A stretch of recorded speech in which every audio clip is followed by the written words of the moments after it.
I'm Fred Sirieix, and I'm French. Hi! Bonjour! I used to work front of house in a hospitality industry. Cheers. Cheers. But now I'm front of camera, bringing people together. I'm going to race you. I love living life to the full and embracing new cultures, food and people. It's very good. One of my greatest passions is cycling. Woo! So I'm bringing my bike across the Irish Sea to a land I know little about. Ireland, here I come! Here I come! I'm setting out on a series of cycle challenges along the coast of Northern Ireland, starting in the Mourne Mountains and on to Donegal. Some tough, But I tell you what, it's steep. some more gentle, but all spectacular. This is so beautiful. Whoa, whoa, whoa, whoa, whoa, whoa, whoa, whoa. It's not just about cycling. This is very eventful here. There's going to be other sorts of challenges along the way. Yes. Hey! You've all heard of the Tour de France. This is insane, insane. This is Tour de Fred.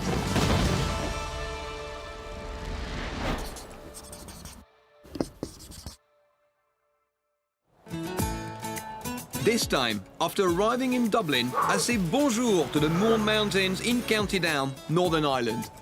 I'm feeling good, but I tell you what, it's steep. Cholesterol overload. I can't wait to try this potato bread when it's ready. With Northern Ireland's favorite breakfast, the Ulster fry. I love this potato bread. I mean, bonkers, but delicious. Getting by in Irish. Okay, so you have please. You try that one. Les doigts.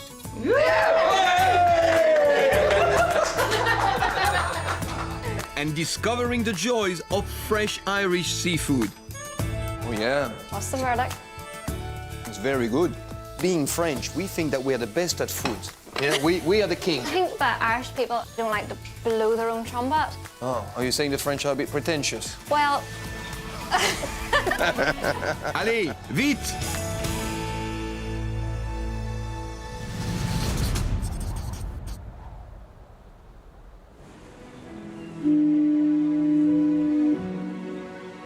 It's autumn, and I'm on a ferry from Holyhead in Wales to Dublin, Ireland.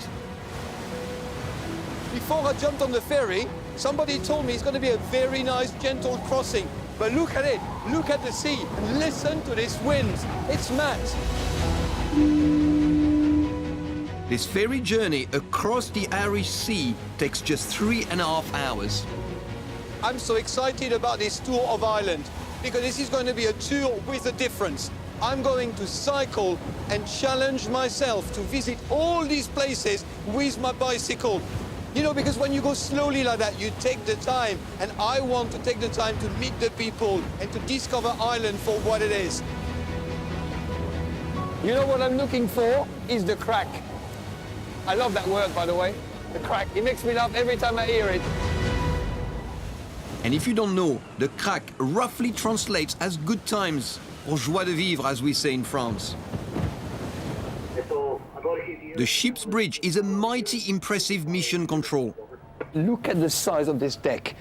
I mean, this is like Star Trek Enterprise, isn't it? So what happened when we arrive in Dublin? Then you have to go off the autopilot and then you have to start driving. In theory, you could go right up the channel on autopilot to the berth, but people think, you know, you're back and forth in the same place. But every day is different, you know. It's really different.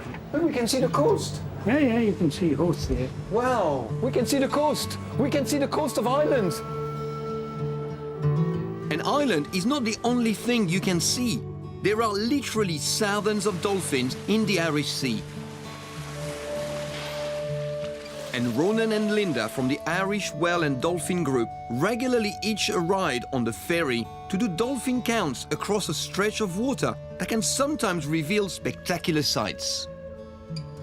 Sometimes you can get super pods, and super pods could have 250 or 500. Not often. Because on a whim they could decide they're heading off to Denmark or they're going down to France. And They might want to go on wouldn't they? holiday on Yeah. the tour of Ireland like I am, but they don't have a bicycle. Absolutely.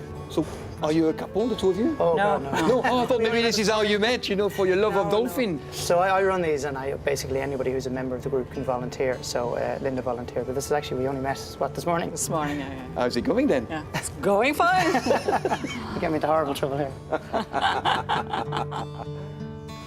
Sacre bleu! Sometimes it's not first dates. I better get the head down and concentrate on what I'm actually here to do. Check the cycle route for my Irish adventure. Right, I'm just about to dock in Dublin. I can see the docks over there, actually. And I'm going all the way to the Mourne Mountains, and then I'm going to make my way to Derry. I mean, this is quite the cycle, isn't it? Quite the challenge. How many miles is there? I should have calculated that before I signed. Right, it's time to get my land legs back and up on the bike. That's it, I'm in Ireland. First time in Dublin. I better get going because it's getting dark and it's raining. I'll see you tomorrow, all right?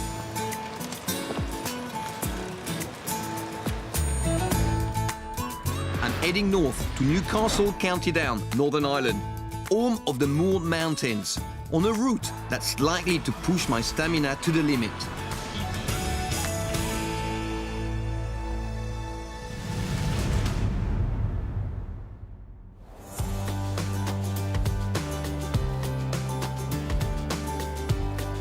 The Mourne Mountains are found halfway between Dublin and Belfast. The highest peak in Northern Ireland is here. It's called Slieve Donard and it's 850 meters high. There's a lot of forestry and steep tracks for off-road mountain biking. But here, the mountains roll down to the sea, so there are plenty of flat roads too, running alongside vast dunes and beaches. Good morning. How are you? How do I look? Right. I'm off for breakfast.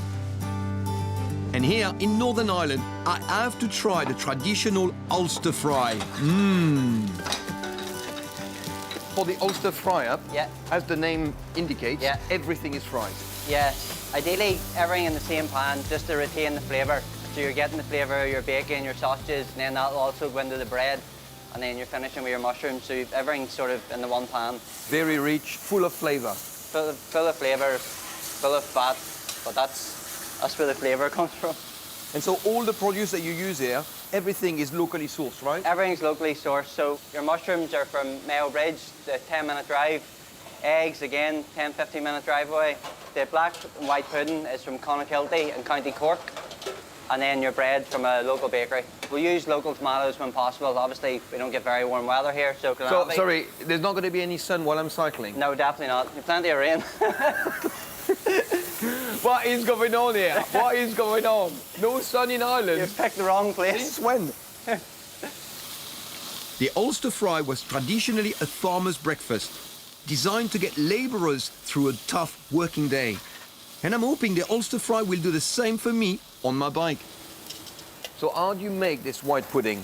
So, pork fat, oats, and a bunch of seasonings, basically. For the black pudding, oats, seasonings, and either pig's blood or cow's blood. I mean, we do black pudding in France, but it's just pig's blood. And the white pudding is what's called charcuterie de Noël. So it's Christmas charcuterie. Right, okay. And basically it's made with chicken mousse. Right, okay. And like it's a parfait delicious. nearly. Yes, it's delicious. My grandma used to buy it every Christmas. I can't wait to try this potato bread when it's ready. I'll do it. This is what's exciting for me, is the potato bread. As much as it is fatty, these are good fats. Yeah, and it's going to set you up for the day. You're not going to need to eat lunch. So, Well, I've got a big cycle ahead of me, so I need the energy, I'm Yeah. telling you. And there goes the Irish butter again. yeah, Just a little bit more. yeah. For my Never have- heart Yeah. and my cholesterol. Oh, on the yolk. Oh, you're a naughty boy. I love when the butter is fluffing up like that, you know, and you get that burnt noisette, that lovely Yeah, nutty real nutty flavor. flavour, yeah. It's beautiful. And your mushrooms. And there you have it. Ulster fry, cooked in a lot of butter and oil. Okay, thank you, Ryan. See you in a bit. Yes, thank Take you. care. Cheers. I can't wait to taste this Ulster fry. Definitely great fuel for the cycle ahead.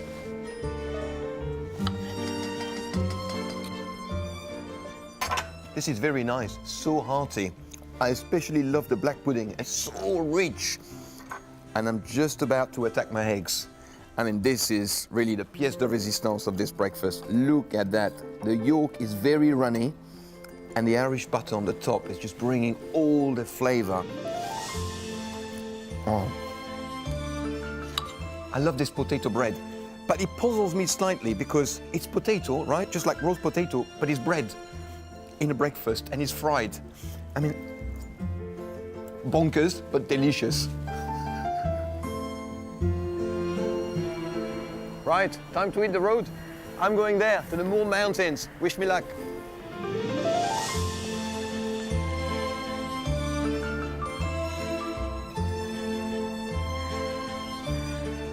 Leaving my Newcastle base is the easy part, but it's only when you get up to the foothills that the sheer scale of this enterprise becomes apparent.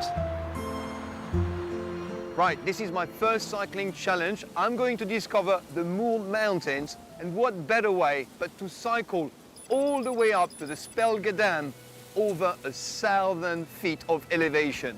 And off I go. There's a cyclist here. I think I'm going to race him. All right, mate. I'm going to race you.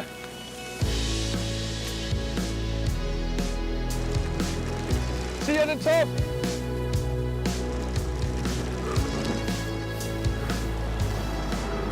I'm feeling good, but I tell you what, it's steep, very steep. Oh.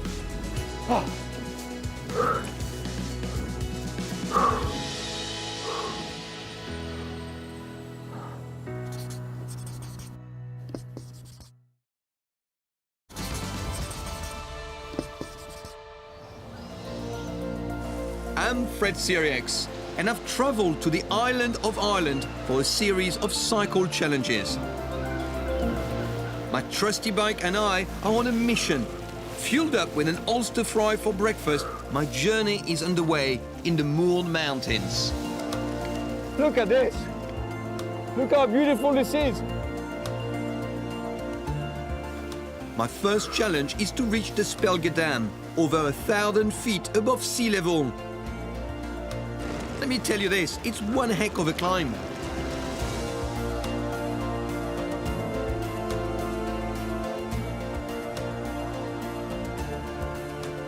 It's so windy and it started to rain. But I tell you what, with a steep hill here, it's warming me up.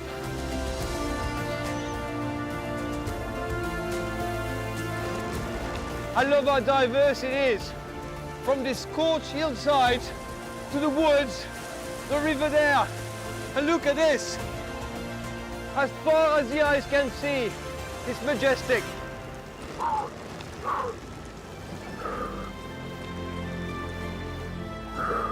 The views from my bike are amazing on this. The first of my cycling challenges here in Northern Ireland. Here's the Spelga Dam. There it is. I've made it. I've made it to the Spelga Dam. Look at this. What a view. Spectacular, isn't it?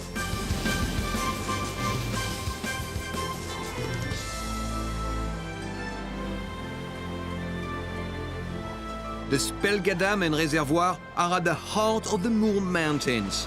The dam was originally built as part of a project to provide water for Belfast, and the reservoir has a volume of no less than 2,700,000 cubic meters.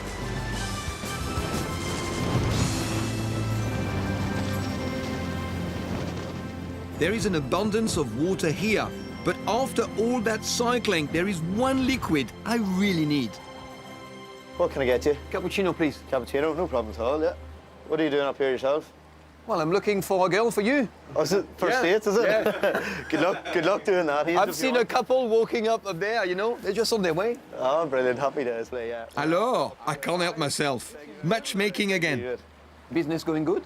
So far, so good. Hopefully, yeah. The coffee is delicious. Yeah, well, thank you. Brilliant. Before I leave Spelga Dam, there is one local phenomenon I've just got to try.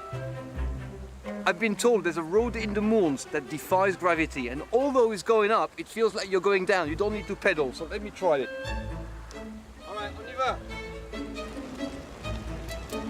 It's true. It's true. Look at this. What is going on here? I'm going up and still I'm going down. I don't know what kind of witchcraft is going on here, but this is a truly magical road.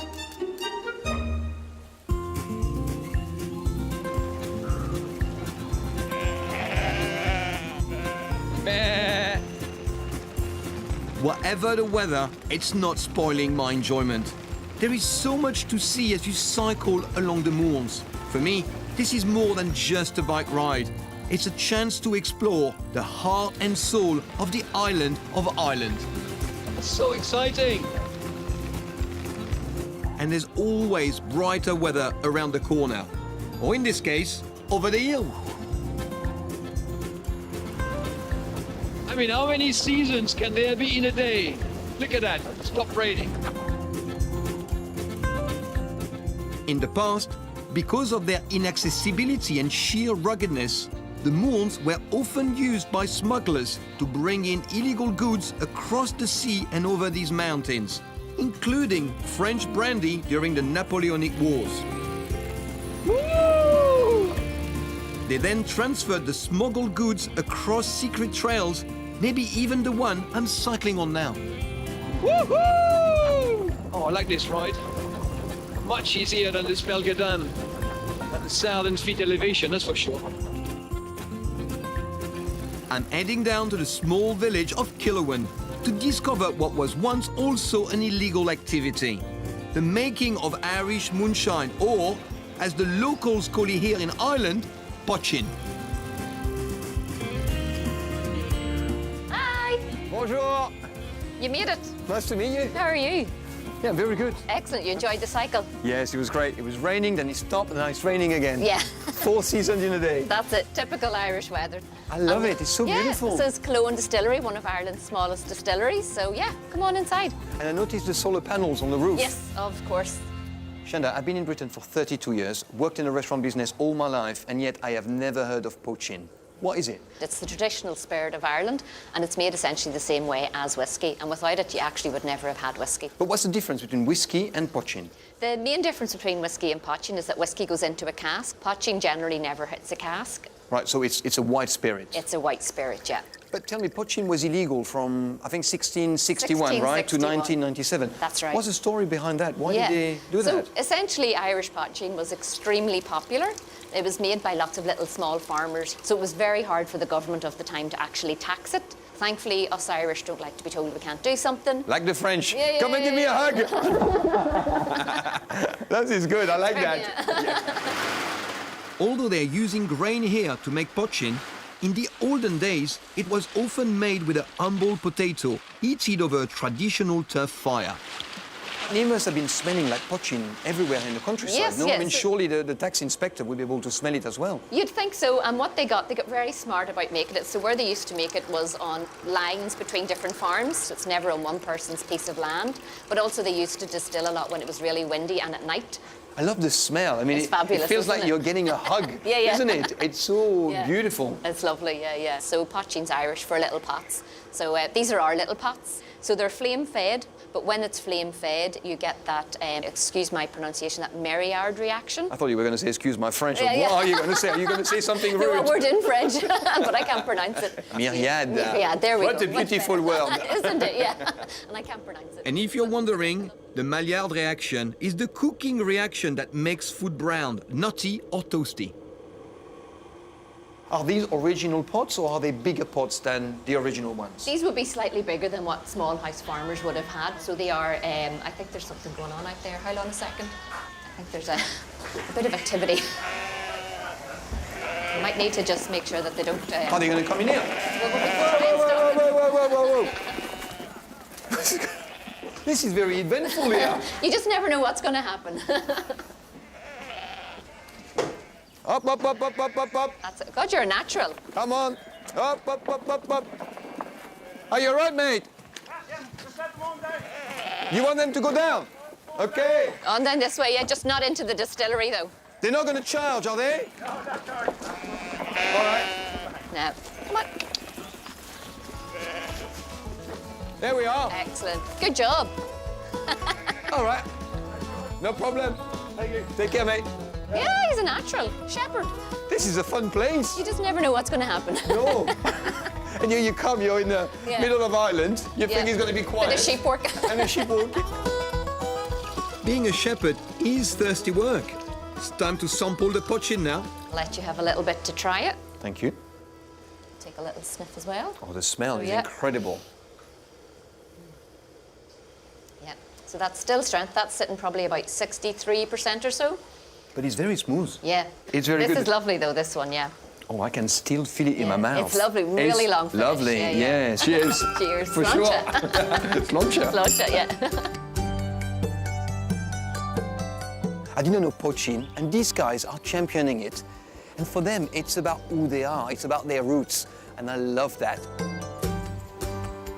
And it doesn't stop there, because for lunch, renowned local chef Paul Cunningham has one more surprise in store.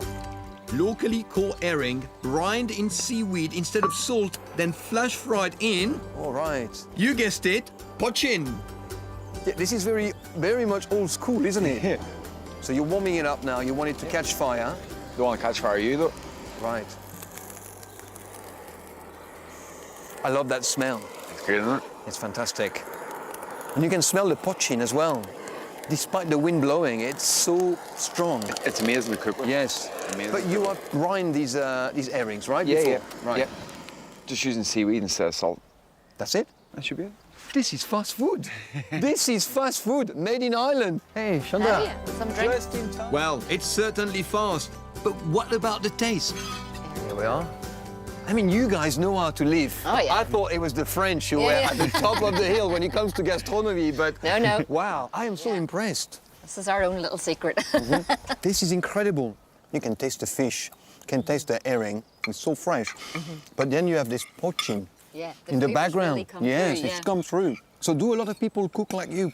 I mean, because look where we are. You're cooking on a stone, just with a bit of poaching. Look at where we are. Look at the landscape. It just feels that normal to do that, you know. It just makes sense to me. This is why you both look so healthy. I know I'm such a charmeur, but I'm being charmed by the sheer beauty of this place, aren't I? People are going to think I'm crazy to cycle around Ireland in the middle of the autumn. But I tell you what, it's got to be done. This is so beautiful.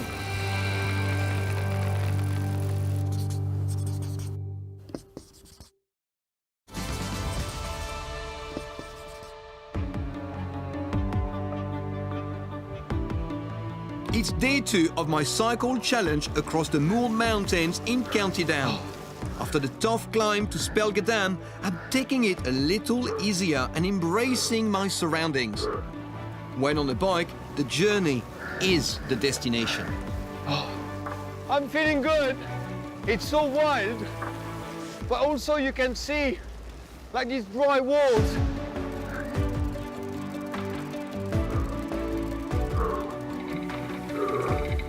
I want to take a look at these solid granite walls mined from the mountain.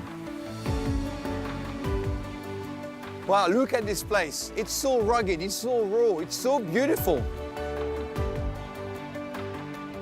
Everywhere I cycle, I come across these dry stone walls, and the granddaddy of them all is the Mourne Wall, built over 100 years ago to prevent wildlife from contaminating the reservoirs. It took an incredible 18 years for the stonemasons to complete the job. Look at this wall. You know, can you imagine carrying these stones all the way up the mountains? This is an incredible job. How many people would it have taken? This is completely mad. I mean, look at this. This is in Ireland. But this being Ireland, you're never too far from a wee drop of rain. Apparently in Ireland there's 2 types of rain, wet and wetter. Well, this is definitely wetter. The rugged, ever-changing landscape and big skies of the Mourne Mountains have always inspired artists and craftspeople. Creativity thrives in these wild surroundings, and my next stop is Mourne Textiles in Killowen, a traditional hand-weaving workshop that's been in the same family for 3 generations. Hi Mario, how are you? How are you? Nice to see you. Yeah, no, good, all good. Mario and his mother Karen have a passion for weaving that all began with Mario's grandmother, a Norwegian lady called Gerd. Look, that was a good... This is Grandma. Look at the beauty of this picture. It's a lovely photo, actually. It's a lovely fantastic. photo. Everything has originated from the archives. So my grandmother, when she set up the workshop, she recorded all of her designs. Gerd's designs are still in use today, and this scrapbook precisely recorded yarns, threading and samples of her textiles. This is the family's most prized possession. But this is from the 25th of March, 1957. Yeah. So you it are was- still doing that design now? Yeah, yeah. When we started doing it about 10 years ago, we were doing it on the same looms that they were woven on. So the loom just over here next to us, that was one of her looms. So as well as the designs, Wow. we made it all on exactly the same equipment. Today, Mario and Karen still carry on Gerd's designs and weave beautiful blankets, cushions, curtains, and upholstery. To me, these yarns replicate the colors and textures of the Mourne Mountains. Heathers, bracken, gorse, wildflowers, moss, and berries. Gerd's fabrics were sought after by haute couture fashion designers. She designed that one in 1956 for Sybil Connolly, and we brought that one back, as well as the Shaggy Dog. This was another one called the Shaggy Dog. Why is it As called a- a shaggy dog? She called it that. But dogs do like it. We keep getting photos from customers who have this cushion. I mean, she was an incredible designer. Actually, probably on this loom, with my grandmother, we learned how to weave some of the furnishing fabrics. And for young Mario, she was a hard taskmaster. So this was a Mourne check. So this is a furnishing fabric. It looks quite easy, but it's doesn't. very, very hard. If I got it wrong, she would tell me to take it all out. So I might be weaving for an hour, and she'd go, "No, you've got a band there. No, take it all out." I'd be like, "No, no." But for a reason, because without discipline, you can't produce that. And you'd be out of business. Yeah, I wanted the designs to come back to life, but I also wanted hand weaving, training people how to use the hand looms. Although grandmother Gerd has sadly passed on, her daughter, Mario's mum Karen, is still hand weaving. Karen has to prepare the threads for the loom, and when the loom pings, we're ready. Just got to do the ping. So What's the ping? there's a machine's gone a bit funny. It doesn't work at the minute, so it might ping, but if it doesn't, you'll hear. Okay. So you're making the yarn That's now? the ping. Okay. Okay, stop. Didn't ping. It did ping. No, it did ping. That's it. She's I'm also deaf now. I'm deaf. sorry. Yeah, it That's did why I ping. need a pinger. All right. My mum, the boss. How are you? Hello. Nice to meet you. Nice to meet you. Still the boss, still sort of in Oh, I charge. don't think so anymore. You're in charge, Mario. Is he a naughty boy? Oh, yeah. Just tell me. No, I do it. I'm told now. Oh, do you? Always. 60 years I've been weaving. How long does it take to learn how to weave? There you go. 60 years. 60 years. And longer. You said you still learn. Still learning. We're learning all the time. It's so inspiring to listen to you two talk about what you do, you know, and when I think about how it started with your grandma, then it was passed on to you, and then yourself. You know, very few families get to do what you do and pass it on to the next generation like this. Third generation. Maybe might be a We'll fourth. see, we'll see. No pressure. Oh, come on, I've got to try these ancient looms for myself. 2 thin, 1 thick. Right. Yeah. Change foot. Very good. This is really satisfying. I'm very much enjoying it. Just slowly see the fabric. You know what I love about this is that people were doing this centuries ago, and here I am, you know. Yeah, and It's just incredible. there's no computers attached to it. If there's a power cut, it can still weave. Very good. Looks good. This is very enjoyable. Very happy with that, but so you can take something away with you to hopefully keep you warm. It actually has some of the yarns that are in your shuttles. This is not like a normal scarf for me, because this is a scarf that was made here. Yeah. Very good. Just going to put it on. Voila. Perfect. Looks well. I've earned it. I love this place and the experience I had here at Mourne Textile, because although I'm in the present, this is also centuries old, but the tradition lives on to this day.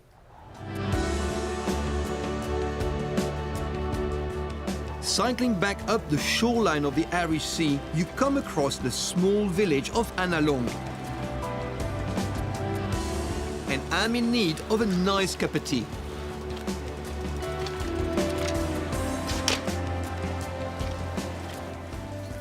Hi, how are you? Sirieix. Sorry? Could you wear a tattoo?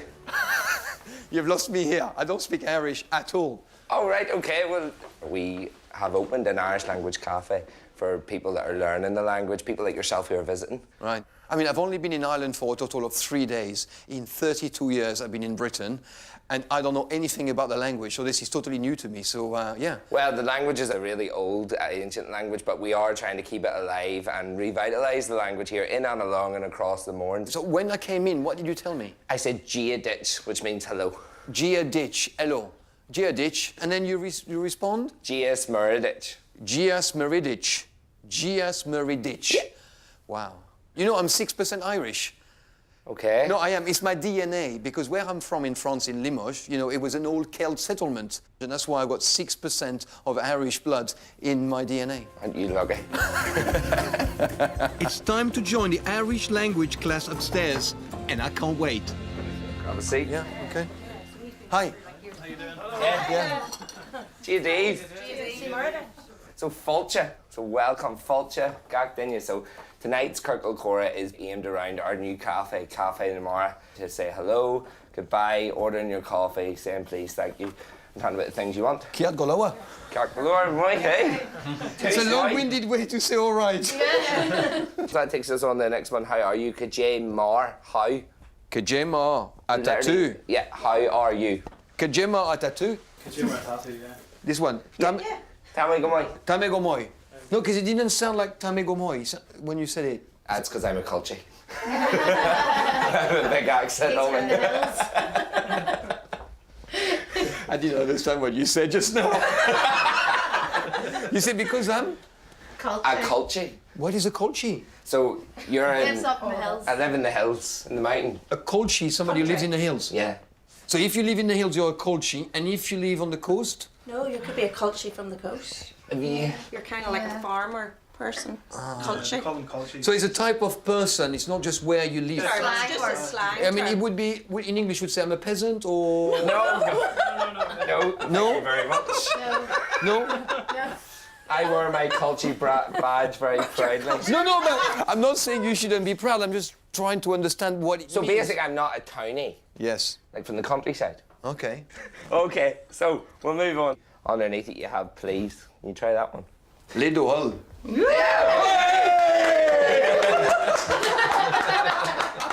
You know, you have to make so much effort to pronounce the words, you know, and it's very difficult. Whenever you're leaving, we're going to use this phrase here. Mila bouillas. Yeah. Hey, I felt it in my heart. Yeah. I felt it in my heart, this one. Yeah, Mila bouillas, that was a great class. Really enjoyed it. Now I've got to remember all these words, though. Yeah, and put them into practice. Yes.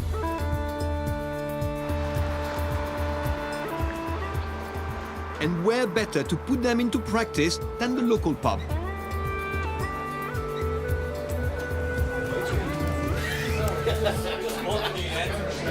I tell you what, I'm knackered, and I'm just going to enjoy this pint. Cheers, mate. God bless. Sláinte. Sláinte.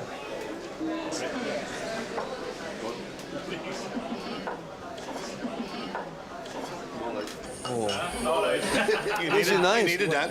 Yeah, it's been a long day. Cycling all over. Second. Yeah, learning about Irish language. Okay, okay. Yeah, now I can say Sirieix. Oh, geez, Meredith. I hear there's going to be some dancing later on here. Yeah. Play some music. We're going to play some music, going to be doing some dancing. Oh, jeez. My dancing days are over. I don't believe that for 1 second. Depends on how many pints I have. How many have you had? 3 or 4. 3 or 4?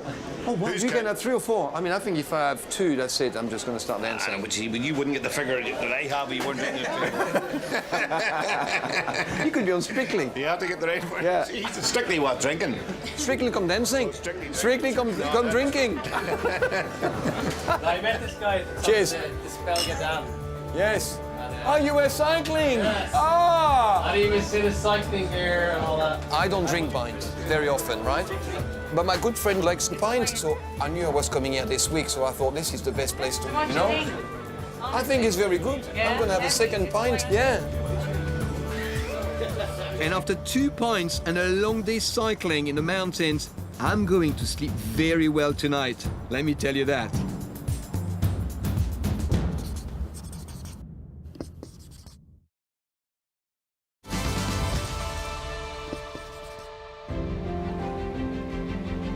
Cycling gives you the best views, and my cycle challenge of the Mourne Mountains in Northern Ireland is nearing its end. Look at this.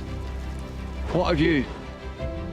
With every turn of my pedals, I'm taking in the sheer natural beauty of this place. Oh, wow.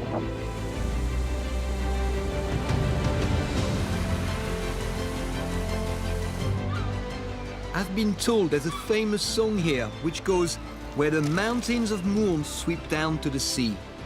How romantic.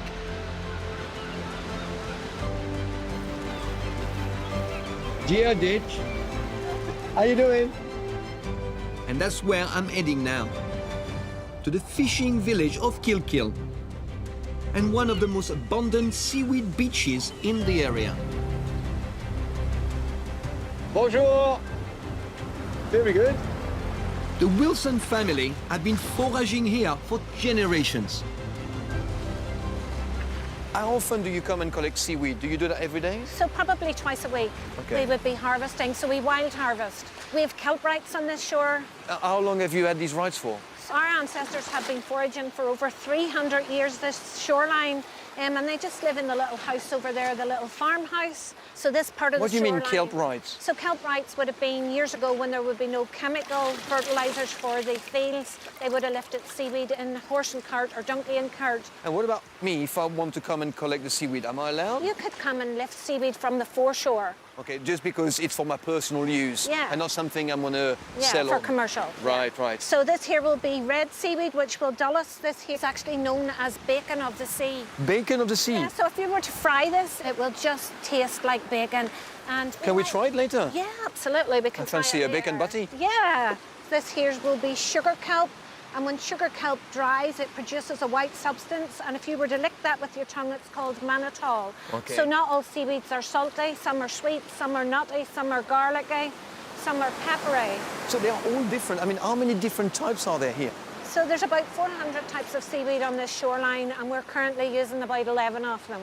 Only? Only 11. Why only 11? So Do we you use think there are local some that you don't know about and that could be very good for you? Yeah, absolutely. So how could you find that, you know, super seaweed that nobody knows about? You would have to sit in an algae forum. An algae forum, what's that? So you'd have to go and do a bit of study. Right. Yeah.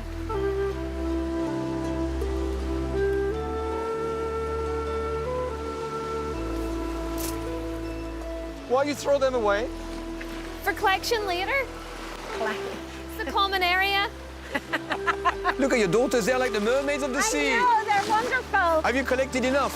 Yes, I think we have loads.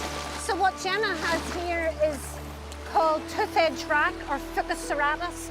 So this seaweed's really, really good for the skin. Okay. What we do with this is we macerate it in some oils and then we use it as a joint rub or a facial serum. Oh, this is why you got such nice skins. I've noticed it. And it's so healthy for you to come and harvest this seaweed on the beach here. This I mean, is it's the good just- life. What an office. What an office. We take these and we rub them on our skin and exfoliate them. Oh. So if you've got like hard elbows or knees, you can rub that on your skin in the bath. Really? I'm going to be a new man when I You'll come out like a little baby. You'll be like a tiny newborn baby. I see you've got the dry robes. Are you planning to go into the sea? Of course. And you want me to go with you? Oh, that would be great. we would love it. Yeah. All right, I can't say no, can I? All right, let me take this off.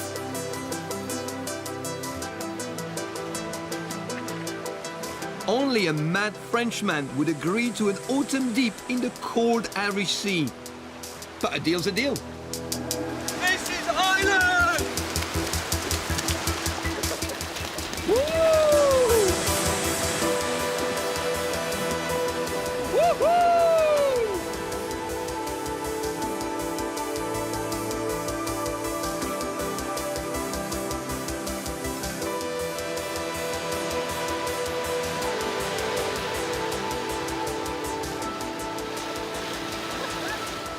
That was so good. The cold water, it makes you feel so alive. I love it. I love it.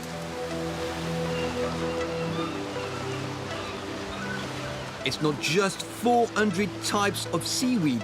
The sea here is teeming with shellfish, crabs, mussels, and my favorite food of all time, oysters. Well, it's warmer than in the sea, isn't it? Oh yeah, much warmer than in the sea. It's great to get a bit of heat. What we usually do in there is put a little bit of lemon on To show off all the different uses for seaweed, the Wilson family have set up a cooking station in one of the old buildings by the harbour. And I've been invited to supper with my new sea swimming friends. Dad, I just realised you're just watching us work and you just pick up the top of the oysters. Yes, I don't want to... You're a real boss. You're a fantastic job here. You got your two daughters slaving in the kitchen, Yes. me. Your wife is having wine over there. That's right. And you're just bossing everybody around. Is it always like that, girls? This is normal life. So what is this place here? What did this used to be? I mean, this looks very ancient and are these... This here used to be original walls? An old lifeboat station. So this is when you normally receive people and Yep. you go and collect the seaweed? and Michelle you bring them- usually does all the collecting the seaweed. She doesn't allow me to do that part. Why not? Because she says I collect all the wrong stuff. I love the way you're cooking all together like this. Yeah. You've got all these great products. You're just cooking on the hook like that because it's very simple. Yeah. You add all the seaweeds, the different seaweeds for the different flavors. Yeah. That's really interesting because that takes the dishes, you know, and the flavors in a completely different direction. Yeah. It's very unexpected. Oh, this is so good. Yeah, but I think it's missing something. What's missing? So you need some skidani in it. Try a wee bit of that. Okay. I like the name. Skidani. Sounds like a song. It's fun to say. Hey. Yeah, this is good.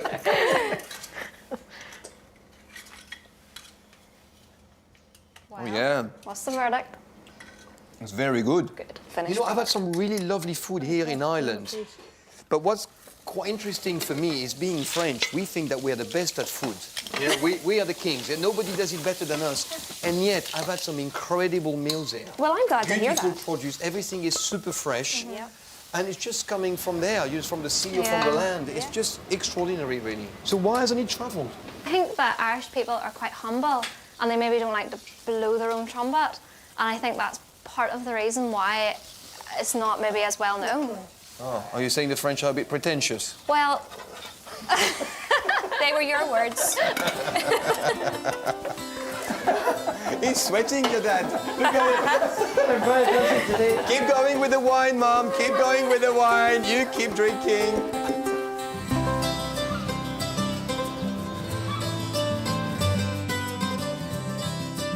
And now, at last, it's time to enjoy the fruits of our labor. And you know what's great about this meal? You eat with your hands. Very much so. This is very convivial. It's a great table. And the lovely sauce there of the crab too. Delicious. Oh, Is it nice? yeah, you can taste the seaweed. Yeah, thank you. The thing is, if I had to score this meal, I don't know what would come out on top. Would it be the haddock, the mussels? Would it be the scallops? They all The good. crab toast, the oysters? There's so much here, and it's all good. It's all delicious. Yeah. The crab toast is the best.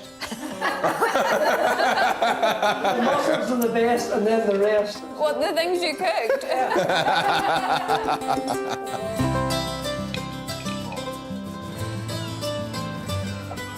But the lifestyle that you have, guys, here is quite incredible. This is such an array of food and super tasty because you really respect each of these ingredients. And the seaweeds, I think, is playing a big part there. Yeah, I think cooking's a lovely way to be able to tell the story about seaweed and how important it is to our family, but how important it is to the history of Ireland as well. But this is what I've noticed, you know, with all the people I've met so far. It's all about bringing back those traditions and bringing them to today's world. And also what I've liked is the hospitality that everybody has given me. It's been fantastic. Yeah, so together we can have a feast, but alone we can't. Okay. Yeah. It's been such a pleasure to share this meal with you. I feel part of the family, so thank you very much. Fantastic. Cheers. Cheers. Lovely. Thanks, Really cheers. kind. Thank you. Back in Newcastle, under the shadow of the Mourne Mountains, I can't think of a better way of ending my Mourne challenge than to pay a visit to the local seaweed bathhouse and immerse myself in the warmth and richness of the sea. I deserve it. What a way to end my trip in the Mourne Mountains. I'm having a seaweed bath. My skin is so soft and so silky, just incredible. I love it. My cycling challenge took me through some amazing scenery. I have to admit, I did not expect it to be so hard. I don't know why I've done that. Can you imagine my first challenge, 1,000 feet in elevation? I mean, I was huffing and puffing when I got to the top, but boy, was the view worth it. And what I love about this challenge is I got to see so much of the countryside and through it meet so many people. All these people are so proud. They love where they come from. What a trip so far. I can't wait for what I'm going to discover next.